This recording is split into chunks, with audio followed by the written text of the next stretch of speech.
Welcome back to another technical deep dive here in the debug zone.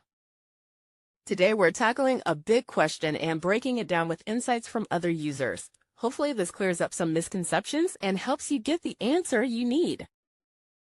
So buckle up, stay a little curious, and let's jump right in.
And that's a wrap.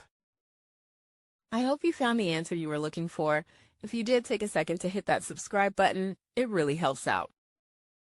And let me know in the comments which solution worked best for you. See you next time in the debug zone.